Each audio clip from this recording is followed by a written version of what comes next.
नाराय हमद। अपने इरादे से बाप ने हमें हक के कलाम से अपने फर्जंद बनाया ताकि हम उसकी मखलूकात का एक तरह पहला फल हूं।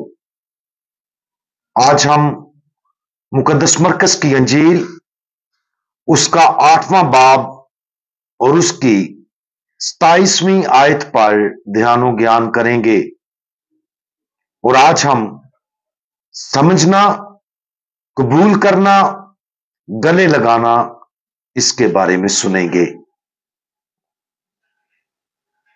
फिर यीशु और उसके शागिर्द कैसरिया फिलिप्पी के गांव में चले गए और राह में उसने अपने शागिर्दों से सवाल किया और उनसे कहा कि लोग मुझे क्या कहते हैं।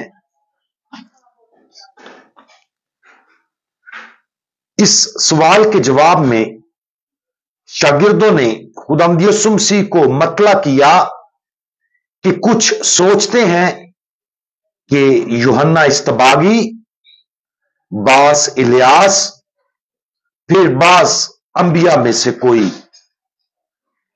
फिर खुदावंद यीशु मसीह ने शागिर्दों से पूछा कि तुम मुझे क्या कहते हो, और पतरस ने जवाब दिया कि तू अल मसीह है। जैसा कि हम खुदावंद यीशु और शागिर्दों के दरमियान इस मकालमे पर गौर करते हैं, सुनने की कोशिश करें कि खुदावंद यीशु मसीह हमसे भी वही सवाल पूछ रहे हैं कि तुम मुझे क्या कहते हो।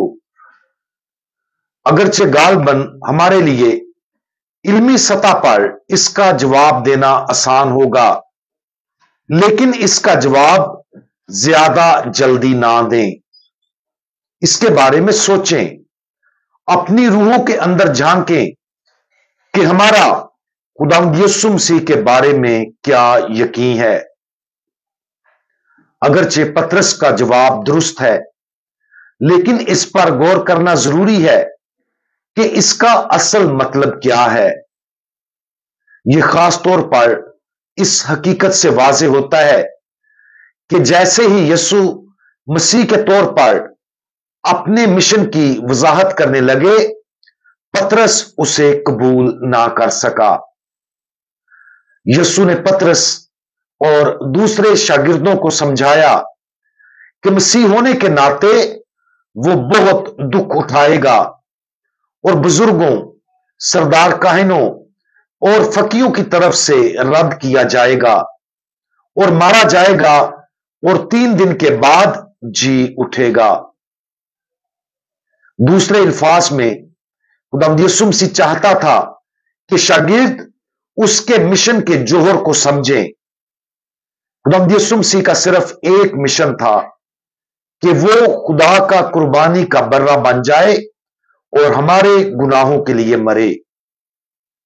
लेकिन शागिर्दों के लिए इस बात को फौरी तौर पर समझना, कबूल करना और शुक्रगुजारी के साथ गले लगाना बहुत मुश्किल था।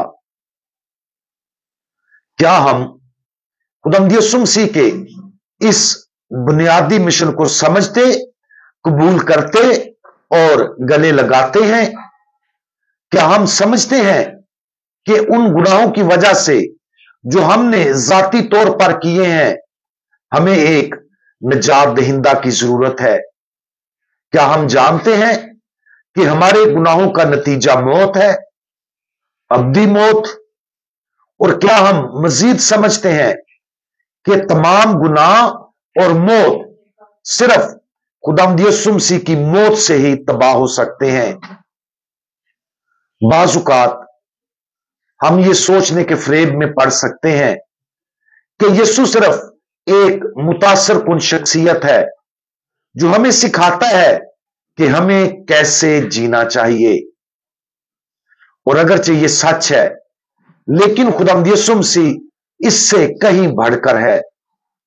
वो बहिश्त का वाहिद रास्ता है। उसकी मौत और क़यामत के बगैर हम बहिश्त हासिल नहीं कर सकते। वो वाहिद नजात दहिंदा है बल्ला जो हमारे गुनाहों के लिए मारा गया था, वो अब्दी निजात का वाहिद जरिया है, बहिश्त और इंसानियत के दरमियान खुसूसी पुल। और अगरचे हम उसे एक हद तक फिक्री तौर पर समझ सकते हैं, लेकिन इस हकीकत पर हमारा ईमान हमारी रूहों के अंदर गहराई तक दाखिल होना चाहिए, ताकि हम उस पर यकीन कर सकें और अपने वजूद की गहराइयों में उसकी अब्दी निजात के तोहफे को कबूल कर सकें।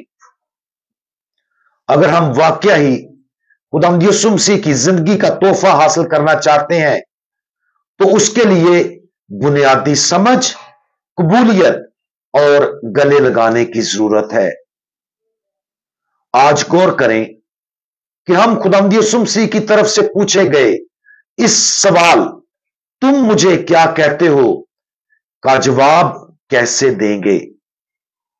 अगर हम इसका सही जवाब देना चाहते हैं, तो इसका तकाजा है कि हम खुदावंद यीशु मसीह के मखलसी के मिशन को अपनी पूरी समझ के साथ कबूल करके उसे गले लगाएं। अगरचे ये जिंदगी भर का अमल है, इसलिए हमें इस इलाही भेद और तोहफे में मजीद गहराई में दाखिल होने से अपने आप को कभी रोकना नहीं चाहिए, ताकि हम उसकी जिंदगी, मौत और क़यामत के जरिए मुकम्मल तौर पर तब्दील हो जाएं, जो खुदा का मसीह है। हम दुआ मांगें। हमारे बचाने वाले खुदावंद, बराए करम इस दिन और हमारी जिंदगियों के हर दिन आप हमारे ज़हनों और दिलों को अपने आप के लिए मजीद गहराई से खोल दें। हम आपके निजात बख्श इलाही मिशन के बारे में अपने ईमान और समझ में मुसलसल गहराई में जाएं, और जब हम ऐसा करें तो बराए करम हमें ज्यादा से ज्यादा तब्दील करें, ताकि हम वो सब कुछ हासिल करने के लिए मुकम्मल तौर पर तैयार हो जाएं जो आप हमें अता करने के लिए आए हैं। खुदावंद यीशु मसीह, हमारा भरोसा आप पर है। आमीन।